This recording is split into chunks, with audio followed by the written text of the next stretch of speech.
Pertama-tama coba perkenalan diri kamu dulu. Hai, nama aku Jessica dan aku akan menjadi narasumber untuk sesi seminar kita nanti yang akan mengambil topik dekadensi moral dan sedikit pengalaman yang pernah aku miliki sebelumnya. Pertama, aku memiliki pengalaman selama kurang lebih 5 tahun di bidang coaching, terutama di aspek public speaking, baik di bidang bahasa Inggris dan juga bahasa Indonesia, dan juga memiliki pengalaman sebagai ketua juri dan juga outcome untuk acara-acara yang bersifat topik kritis seperti debat. Oke. Jadi apa persiapan yang sudah dilakukan untuk menjadi pembicara dalam acara ini? Yang pertama pastinya adalah berpartisipasi aktif dalam briefing yang kemarin sudah dilakukan dengan panitia, terutama untuk memahami lebih terhadap audiensnya, karena audiensnya di sini kan bervariatif ya, dari mahasiswa dan juga dari siswa yang ada di kelas, ataupun juga ada masyarakat umum yang mungkin tertarik dengan topiknya. Tapi kedua, yang sudah saya lakukan juga itu adalah melakukan lebih banyak riset terhadap topik, terutama evaluasi konsep moral. Tapi mungkin perlu untuk disumatkan sedikit bahwa dalam pengalaman saya dalam coaching itu terutama salah satu spesialisasi topik saya adalah mengenai tentang konsep moral, terutama konsep moral menggunakan idealisme yang terdapat pada konsep moral western atau barat, ataupun juga konsep moral yang ada di bagian eastern ataupun juga timur. Oke. Apa keberfungsian dari materi yang akan disampaikan dengan tugas bahasa Indonesia ini? Saya percaya bahwa bahasa Indonesia itu bukan hanya suatu alat dan bukan hanya sebagai suatu bahasa, tapi merupakan refleksi identitas dari masyarakat kita. Oleh sebab itu, dekadensi moral sebagai suatu topik haruslah menjadi suatu aspek yang penting, terutama dalam pembahasan kita, bagaimana kita berbicara, bagaimana kita menyampaikan pendapat kita, dan bagaimana kita membawa diri. Oleh sebab itu, materi-materi yang nantinya akan dibawa dalam seminar merupakan bentuk refleksi agar masyarakat bukan hanya lebih mampu untuk bisa berbahasa Indonesia, tapi bisa membawakan aspek-aspek dan unsur materi moral di dalam bahasa yang mereka gunakan dalam sehari-hari. Jadi seperti itu. Nah, gimana persiapan acara kita?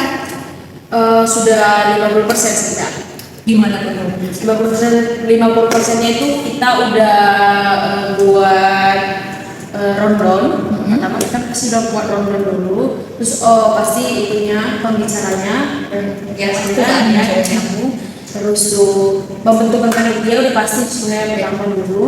Kemudian sekarang lagi proses pembuatan kayak pengumuman gitu untuk di-share untuk merekrut peserta. Formnya udah.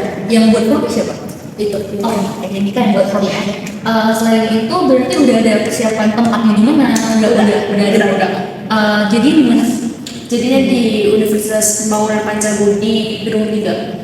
Yang ini kan? Iya, yang ada nomor 12. Oke. Berarti kita kalau bisa, itu kan kita mobilnya satu ya. Iya. Kira-kira kapan ya untuk bisa dirilis biar cepat bisa dapat peserta? Ini kan udah 3 hari lagi nih. Gimana tuh? Rencana sih malam ini ya. Malam ini mau di-finishing, terus tuh mulai di-share ke anggota grup dulu supaya bisa bantu share ke media sosial biar mungkin bisa ada yang masuk. Baru kita lihat juga, perhatikan juga suaranya sih. Oke. Kalau malamnya jam berapa ya? Takutnya tidak kemalaman gitu. Untuk ngecek kan berarti. Iya, ini kan jam 6 ya. Mungkin di jam 7 nanti udah finish. Oke. Bakal share dulu ke grup, mana tahu mau di cross check terlebih dahulu semua kakak. Terus itu baru share ke teman-teman juga. Oke. Kalau dari segi aspek yang lain ada yang perlu kita khawatirkan atau gimana? Atau udah aman? Saya ada aman, Harusnya ada aman. Oke. Aman sih ya. Untuk pertanyaan semuanya kan juga udah disiapkan. Pertanyaannya gimana apa aja? Ada berapa banyak pertanyaan? Ada 2 untuk yang sebelumnya, 2 untuk yang sesudahnya. Oke, berarti pre sama post event. Dimulai dulu dengan pembukaan. Jadi ada opening. Oke, pembukaan dulu. Setelah pembukaan ini nanti bisa sambil video testimoni. Jadi ambil aja kayak 2 peserta. Jadi testimoni itu di sini.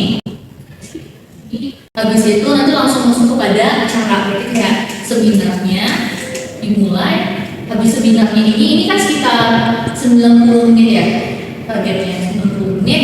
Kita nanti bakalan ada Q&A. Habis Q&A kita bakalan ada closing. Nah, di closing ini nanti baru ada testimoni lain lagi. Nah, terus nanti untuk foto kameranya udah oke. Untuk Jasmine Manditra berarti udah oke ya, kameranya udah ada. Kalau untuk video udah aman berarti. Oke, selama Naomi rencana videonya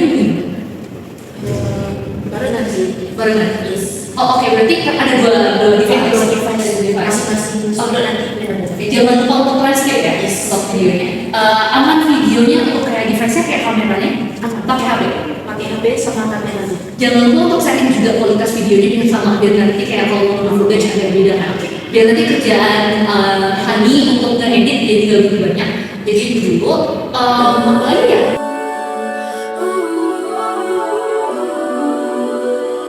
We're on the bright side. We're on a journey for the good life. We're chasing star signs, painting a road across the dark night. We're breaking through the silence to find a moment. Bagaimana pendapat kamu tentang penalaran kritis masyarakat sekarang? Oh, kalau yang saya perhatikan sendiri di masyarakat Kota Medan khususnya, masyarakat masih gampang percaya sama lain-lain yang misalnya muncul di Instagram atau TikTok. Jadi kalau misalnya sekedar membaca dari halaman cover dari berita, mereka langsung percaya gitu tanpa membaca isinya. Itu terutama di kaum-kaum yang menengah ke bawah. Tapi kalau misalnya kita tanya atau kita telusuri lagi ke yang menengah ke atas, mungkin mereka lebih kritis, karena mereka lebih sering membaca dan lebih sering cross check informasi gitu. Home is where the heart is. Jawab jujur aja, semuanya ada di sini. Nggak mau? We're only getting started. Come on, get ready for the sun. Come on. Pendapat kamu tentang penalaran kritis masyarakat? Sebenarnya kalau mulai kritis dari yang aku perhatikan di sosmed sudah mulai kritis, tapi kayak ada pemikiran yang gimana ya, konsepnya itu basicnya aja itu nggak sampai gitu loh. Maksudnya dia memang kritis tapi tidak memahami basic dari apa yang dia kritisi. Tapi kedua, tadi itu analisanya buruk karena pertama benar secara materi tidak menjelaskan apapun, dia hanya menjelaskan pernyataan fakta. Secara retorika dia bagus karena berputar-putar. Ada perbedaannya ya. Get ready for the first day of your life. The story's only just begun. You feel it coming through the red sky in the night. You're alive. What you waiting for? Come on, get ready for it. Memilih salah satu, Kenapa menurut kamu harus seperti itu? ya karena dia sudah terdesak, dia bisa memilih lagi. Kedesakan ya.